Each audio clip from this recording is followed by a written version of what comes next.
Je suis trop content. Ça fait un moment qu'on avait ça qui traînait. Aujourd'hui, il n'y a pas Emric, au moins pour cette première partie. Peut-être que dans la vidéo, à un moment, vous le verrez.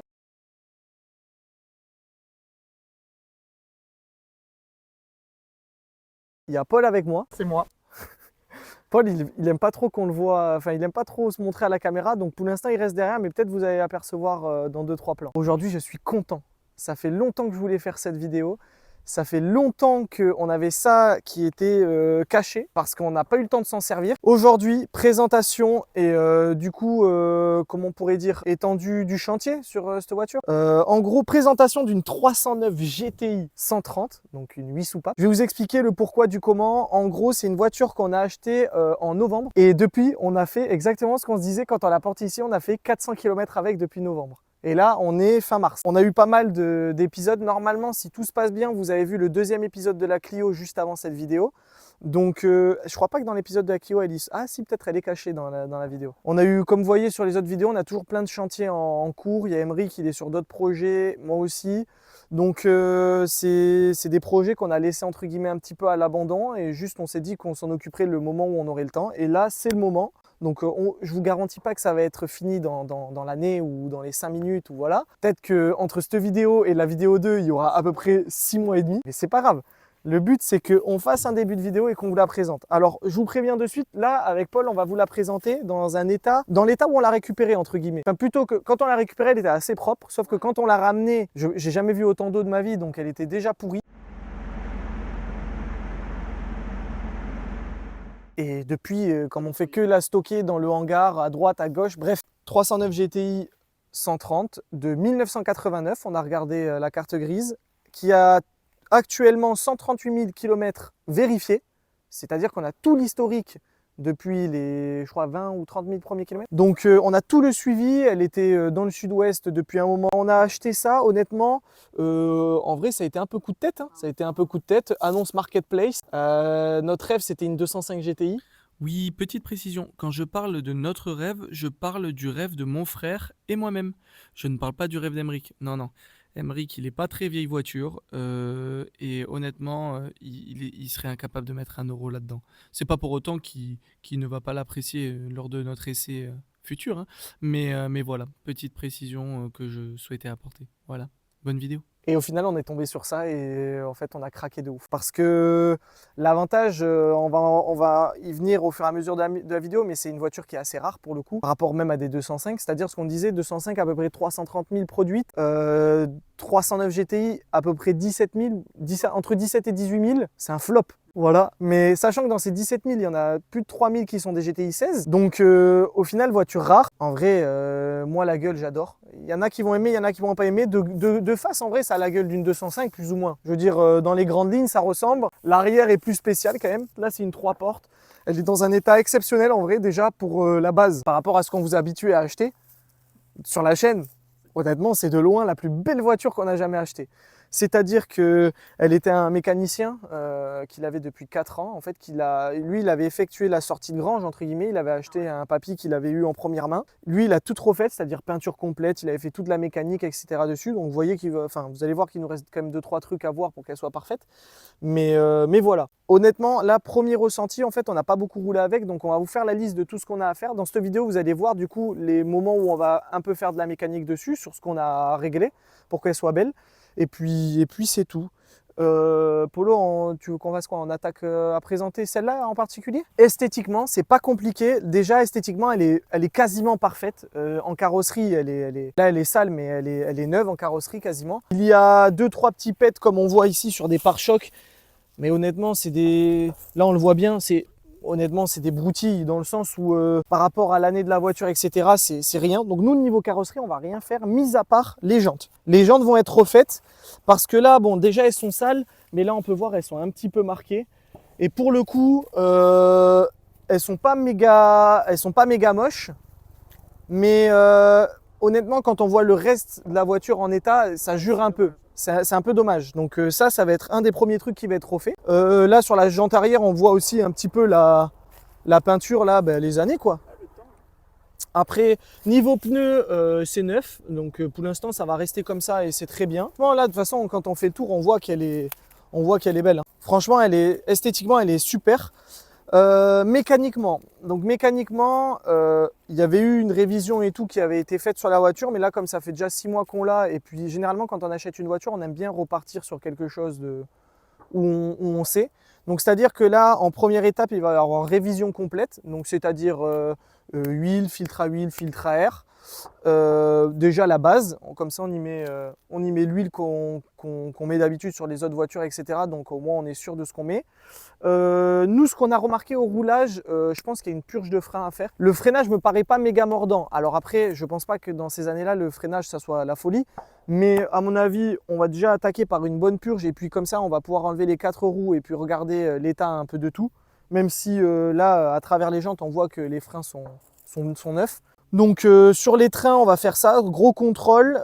Dessus, en modification qu'il y a eu, il y a 4 amortisseurs Koni qui ont été installés par l'ancien propriétaire. Mais ce n'est pas des amortisseurs sur combiné fileté ou quoi que ce soit, c'est des amortisseurs qui sont typés sport, mais qui dénaturent pas la hauteur de caisse ou quoi que ce soit. C'est-à-dire qu'on va dire que je trouve que c'est une belle amélioration dans le sens où ça modernise un petit peu le châssis, sans la dénaturer esthétiquement ou même à la conduite trop. Donc ça, on n'aura pas à toucher. Mécaniquement, mais là, du coup, ça permet de voir aussi, sur les plans de coupe, j'ai bien filmé, que mécaniquement, elle est hyper propre déjà. Je veux dire, le moteur, il n'y a pas de modification, c'est-à-dire qu'à première vue, hein, elle a sa boîte à air d'origine, tout est à sa place, il n'y a pas de faisceau ou quoi que ce soit qui part dans tous les sens. C'est pour ça aussi que quand on a été la voir, en fait, on n'a pas tellement bataillé avant de la prendre parce que ça se voyait que c'était une voiture de passionné entretenue par un passionné, quoi. La distrie, elle a quoi? 4000?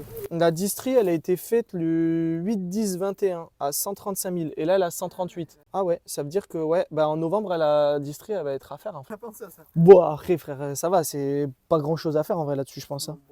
Enfin, en vrai, j'ai pas trop bossé sur des Peugeot. Mais bon, honnêtement, quand on voit la distribution de la GT Turbo qui est avec des culbuteurs, je pense pas que, même si ça c'est une distribution par courage, je pense pas que ça va être non plus l'Amérique à faire. Donc bon, ce qu'il faut se dire avant la fin de l'année, du coup, distri, ben voilà, on le sait. Nous, ce qu'on a vu comme ça à première vue, il y avait, quand on est passé dessous, pour vous dire, l'ancien propriétaire d'ailleurs, qui a été méga sympa, il était dans son garage et c'est très rare quand même, surtout sur des voitures comme ça. Là, on ne pouvait pas tellement se faire avoir étant donné qu'il nous l'a mis sur un pont et il nous l'a levé avant de l'acheter. Donc, c'est-à-dire qu'on ne pouvait pas mieux faire. Donc, il nous l'a mis sur un pont, il nous l'a levé. On a vu qu'il y avait une fuite au niveau du moteur. Le cache-culbuteur, c'est lui qui a l'air le plus de fuir. Donc, c'est pas compliqué, on a le joint, on va le faire. Comme ça, déjà, ça va être fait. En petits travaux esthétiques, moi ce que j'aimerais bien faire par exemple là, le collecteur d'admission est propre. Par contre la boîte à air, là on le voit, il y a 2-3 pets de rouille. J'ai vu cet autocollant, il a à vendre, enfin pas le, tu vois le... Ah, pour l'européen de Renault. Ouais, en fait moi ce que je me dis c'est que j'ai peut-être envie de la démonter, la boîte à air, je sable, peinture époxy et après on y remet par-dessus ça. Ou ça je le camoufle, je sais pas encore. Mais histoire que tu vois ça on le voit plus quoi. Après honnêtement niveau mécanique, l'ancien propriétaire du coup avait fait l'embrayage, il nous avait dit. Comme ça à première vue, donc on vous fera après un essai, je pense une fois qu'elle sera toute finie, on fera vraiment un essai et peut-être avec Emric du coup. Comme ça on aura nos deux ressentis. Honnêtement, comme ça à première vue, le moteur il est en santé, il marche bien, il n'y a pas de bruit bizarre. Donc niveau mécanique, c'est tout ce qu'on a à faire. Bien sûr, quand on va démonter cache-culbu et tout, on va comment ça s'appelle, regarder l'ensemble. Mais pour l'instant, c'est ça. Donc après ça, on a parlé de la partie moteur, châssis, du coup on va un peu tout contrôler, les jantes, les freins. Qu'il y a après à faire à l'intérieur, on va faire direct avec la plage arrière à la limite. Donc voilà, là sur la plage arrière par exemple, là on peut voir il y avait eu un troisième feu stop installé. Mais la plage arrière elle est complètement décolorée. Et il y a cette partie là du spoiler, je ne sais pas si tu vas le voir. Là il y a ce spoiler en fait qui vient se mettre contre la plage arrière pour bien fermer le coffre de l'habitacle. Ouais, en fait, qui est cette couleur et qui est complètement déteint à cause du soleil. Donc ça, je pense, alors de toute façon, peut-être que de toute façon quand la vidéo sera sortie, on l'aura déjà fait. Donc je sais pas s'il y a des gens qui ont eu des retours d'expérience ou quoi. Je sais qu'il y a des sortes de bombes de peinture de tissu, je crois, un truc comme ça. Je sais pas si ça s'appelle vraiment comme ça. Mais je pense qu'on va repeindre ça directement avec une bombe exprès. Ça nous permet aussi de garder celle-là, de ne pas en racheter une. Et puis au moins, ça sera uni de la même couleur. Donc voilà, après niveau coffre, etc., elle est vraiment belle. On peut voir, il y a tous les caches de partout. Elle a son cric, d'origine. Enfin, honnêtement, elle est en super état. Honnêtement, on est vraiment content sur ça. Donc ça, c'est la partie, on va dire, du coup, au niveau du coffre. Dans l'habitacle, du coup, pas compliqué. Donc, celle-là, elle a les vitres électriques. Est-ce que toutes les 309 ont les vitres électriques? J'espère que des gars dans les commentaires vont nous le dire. Donc, ce qui est chouette, c'est qu'elle a, du coup, ses tapis. Bah là, pour le coup, on vous la montre. La saleté avec. Ouais, on vous montre dans l'état. En fait, non, on l'a récupérée, elle était toute propre. Vraiment, elle était dans un état parfait. Juste nous, on vous la présente au moment où on va attaquer le chantier. Ouais. Et comme ça, dans la dernière présentation avec le roulage, etc., on vous la montrera toute propre. Alors, à l'intérieur, on a plusieurs problèmes. On a un problème d'infiltration d'eau parce qu'elle est tout le temps stockée dans un garage, mais quand on l'a ramenée, il pleuvait. Et je pense que ça va être une histoire de joint de porte parce que il y a de l'eau qui rentre dans le coffre un petit peu. Donc je pense qu'on va pas batailler, on va remplacer tous ces joints parce que là on peut le voir, t'as vu comment ils sont craqués? Ouais, c'est ça, je filmer. Là on le voit bien. Ils sont tout, Ouais. ils sont tout aplatis. Ouais, ils sont, voilà. Ce qu'on a à l'intérieur, on a un haut-parleur sur deux qui grésille. Sachant que je sais pas si c'est rare, dites-nous aussi, mais là où on est très content, c'est qu'on a la radio d'origine. Alors ça, je pense que c'est, à mon avis, c'est rare. Ouais, je pense. Et en tout cas, on est content parce que même sur la Clio RS, au final, on a remis le poste d'origine Ouais. parce qu'on essaye de les avoir d'origine, quoi, tout simplement. Du coup, 139 490 km. Donc honnêtement, pareil, 140 000 km pour 1989. Ça va. On est bien, on est dans des kilométrages où c'est chouette. En plusieurs soucis, donc je vous ai parlé du haut-parleur, on a ce souci aussi avec l'heure ici. Je ne sais pas si vous allez voir, je pense que ça c'est une maladie qui est connue de toute façon. Donc ça c'est pareil, alors on a essayé de le retrouver, impossible. Donc moi je me chauffe à essayer de retrouver sur internet une horloge juste qui fait cette taille, dans la même couleur ça serait parfait. Et à la limite, avec l'imprimante 3D ou quoi, on essaye de se refaire un beau support et la belle fixation histoire que ça refonctionne. Le volant est en bon état. On a un petit souci ici aussi. Alors ça c'est commun je pense à toutes les Peugeot de ces années-là. On a le plafonnier un peu qui branle. Donc voilà. Et dernier truc à faire à l'intérieur, pour la partie avant du moins, c'est qu'on on doit avoir le clips de la boîte à gants qui est cassé. Donc du coup il y a des ressorts qui la tiennent fermée. Mais c'est pas censé tenir comme ça. Et dernier truc qu'on a à voir, et là pour le coup, je pense que c'est Jérôme qui va s'en occuper. Allez, générique. Jérôme 2000.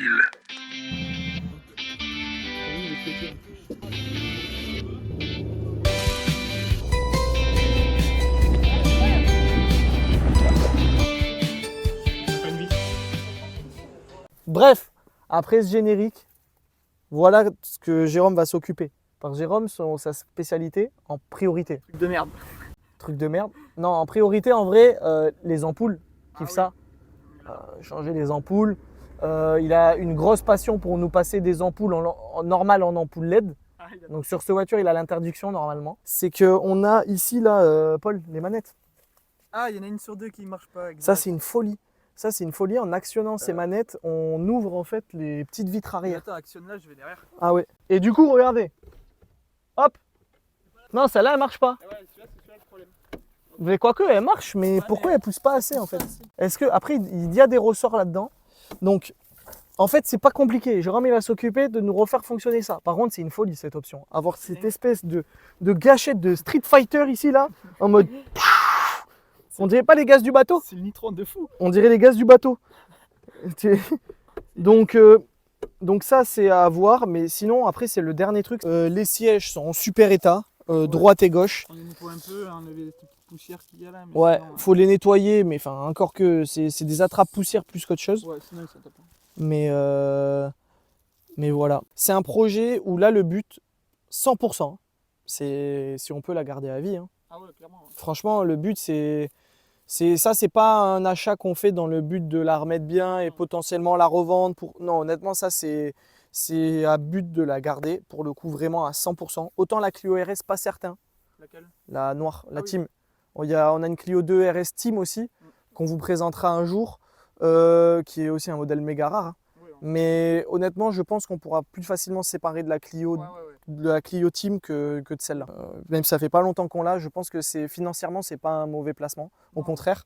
Moi, je pense que là, c'est pas compliqué. On part directement à l'atelier. On la lève. Et puis de toute façon, on vous fera des petits passages du coup de la méca qu'on fait dessus. Ouais. Et puis voilà. Hein, On se retrouve à la GoPro, juste pour la lever.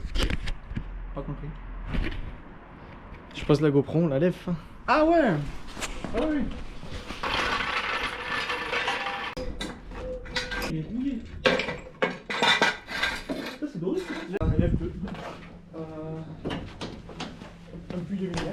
Hop là.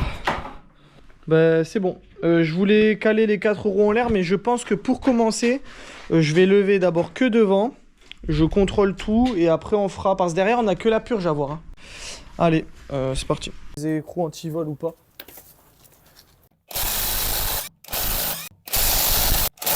Qu'est-ce que c'est ça? Non, ça c'est les boulons parce que regarde, c'est des portées plates en fait. Ah oui. Tu sais, d'habitude dans les jantes c'est conique. Ouais, c'est toujours. conique.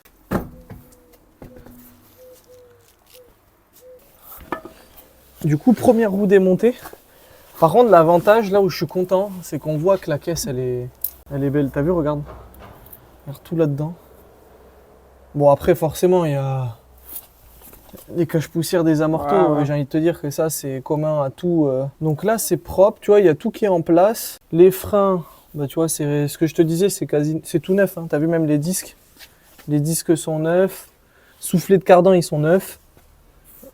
Devant, derrière. Maintenant, ce que je voulais voir, moi, parce que... Ah ben regarde, Polo. Ah oui. Un truc bête. Mais tu vois, regarde là. Tu vois, regarde la graisse qu'il y a là. Il y a dû avoir un soufflet de cardan à un moment qui a pété. Ouais, et ça a tout pourri. Et du coup, tu sais, ça a pourri, mais ça veut dire que ça a été fait. Comme à la Clio aussi, pareil. Ouais. Je vais attraper à peine un peu de... Ah, attends, du papier, j'en ai. Hop là. Donc du coup, tu vois, à un moment, il y a dû avoir un soufflet de cardan qui avait lâché. Du coup, tu vois, c'est tout gras même sous la morteau et tout. Mais ça a été changé, donc voilà. Tu vois, par exemple, biellette de direction, là, c'est neuf. Les billettes elle est rouillée. les billettes de bar sable, non, mais celle-là, Oui, là, non, mais j'ai la compris. rotule, quoi. Après, j'ai pris mon petit bras de levier pour... Oh, ça n'a pas de jeu. C'est neuf. C'est mort. Ça n'a pas de jeu. Tu vois, franchement, là, C'est bien. c'est clean. Tu vois, les colonnettes aussi, tu vois, ça a été refait, là. Tu vois, les caoutchoucs, ils sont pas usés. Ça fait que les colonnettes de frein, elles ont été faites en même temps que les freins, donc tu vois, c'est propre. Les plaquettes, elles sont comment? Les plaquettes, oui, c'est tout neuf. c'est neuf. Là, regarde, tu vois ici les plaquettes Polo, toujours. Ouais, exact, c'est neuf. Mais même les disques, tu vois, ça, c'est tout neuf. Hein. Mm. Du coup, on voit les amortoconies. Ah, bah, regarde la graisse Polo. Ah ouais. Tu vois? C'est ce que je... Ça, c'est typique d'un... À mon avis, Un soufflet. ouais, il y a un soufflet qui a pété. C'est pour ça qu'il avait fait. Ouais, mais c'est pas méchant. Non, non, mais c'est que, tu vois, ça a été suivi, c'est pas resté. Pas de nettoyage. Là, derrière, du coup, tu vois, là, il y a tous ces caches, ils sont en Ils place. sont neufs. Ouais, C'est propre. Hein. ouais, non, franchement, c'est super propre. Du coup, on se fera la purge. Bon, on va voir l'autre côté.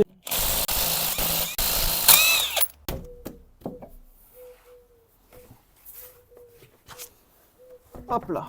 Donc, second côté. Tu vois, regarde, t'as vu comment c'est propre? T'as vu, il n'y a pas eu de... Là, de ce côté, il n'y a pas eu de modèle soufflet. Vas-y, il y a même le modèle du des cognis au pire. Ah, ouais. Si quelqu'un a besoin. Tu vois, c'est ce que je te disais, ils sont pas ajustables, tu vois. Ah oui, voilà, ouais, non, ajustable. Voilà. On voit pas bien. Mais... Et regarde ce qu'il y a de drôle ici. Il y a ton klaxon. On vous a pas dit, il y a un 2 tons dessus. Ah ouais. Donc il est là. C'est- Mais tu sais que papa, il me disait que C'est des pas fois, d'origine, ça. si justement, apparemment des fois, s'il y en a qui peuvent nous confirmer, apparemment des fois il y a les klaxons qui peuvent être montés d'origine, genre chez Peugeot comme ça. Ah ouais, d'accord. Ouais. Genre chez Peugeot, en option, tu pouvais prendre un klaxon comme as et genre il te le montait. Ok. Là par contre, non, c'est bon. Du coup, ce côté c'est pareil, franchement c'est propre. Du coup, on voit la fuite.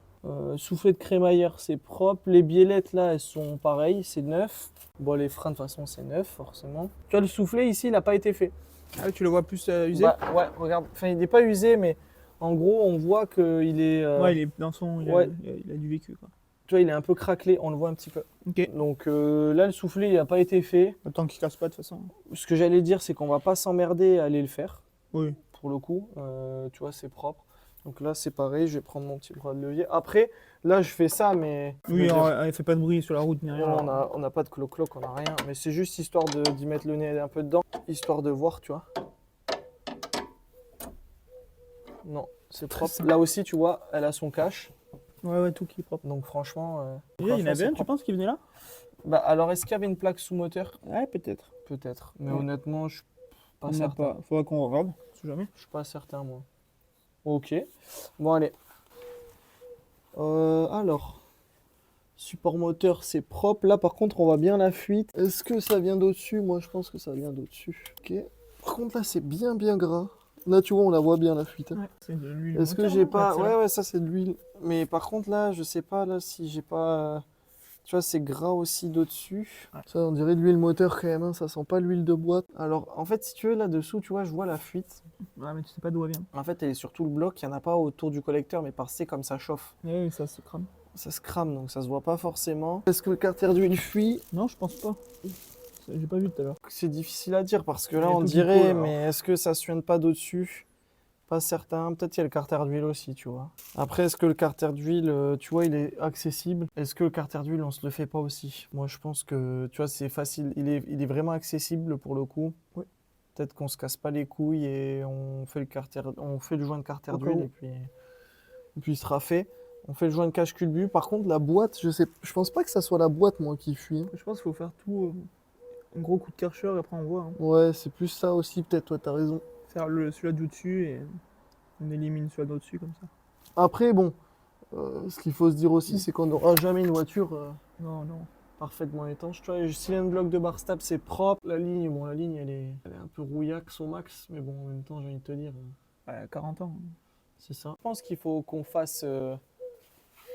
on fait le joint de carter d'huile, Oui. en même temps que la vidange, de toute façon. Il y a un joint, tu penses que c'est de la pâte? Je pense que c'est de la pâte. Faut que je regarde, faut que je me renseigne, mais je pense que c'est de la pâte. Donc au pire, on fait ça. Facile. Si c'est de la pâte, c'est bien, enfin c'est facile, Ah, quoi. on voit bien la fuite aussi ici. Ouais, là, tu la vois, là.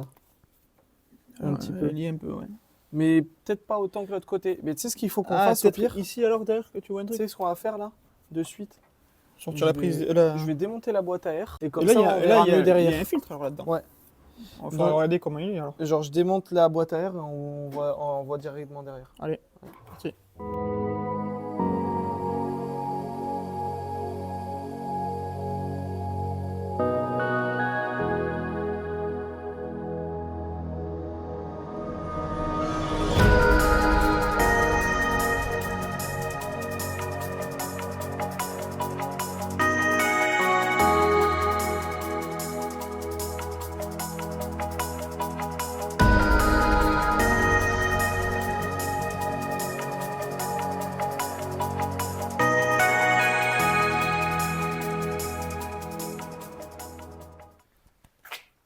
Bon, l'étape du coup recul là c'est fait. Maintenant ce que je vais faire c'est que je pense que je vais aller, je vais passer dessous pour regarder le train arrière. Pour regarder le train arrière, voir si j'ai des choses potentiellement à commander mais je pense que j'ai rien. Comme ça je me fais la liste, je fais la commande de pièces et comme ça l'étape d'après on fera toute la révision avec filtre à essence, filtre à huile, l'huile. Je sais pas, pareil, si je me démonte pas une bougie pour voir l'état des bougies aussi.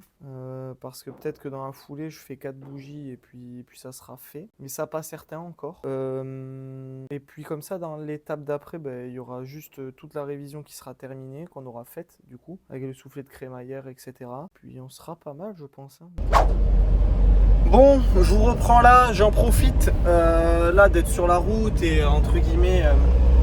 d'avoir 2 minutes là pour faire le résumé. C'est pas compliqué, la 309 est terminée, donc vous n'avez pas eu beaucoup de plans ou d'accéléré finalement de la mécanique. Au final en fait on a un peu étalé ça sur trop de temps juste. Ce qui fait que bon, à chaque fois filmer et tout, on n'a pas pris de temps pour se justifier, oui. Ça a pris pas mal de temps pour une simple et bonne raison. Je vais vous montrer 2-3 extraits. Bon, on n'est pas forcément que concentré non plus à faire de la mécanique.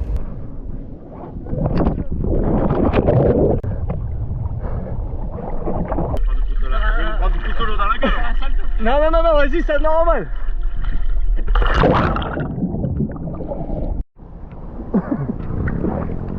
Voilà de dehors. Tu vois? Ah mais là il remarque.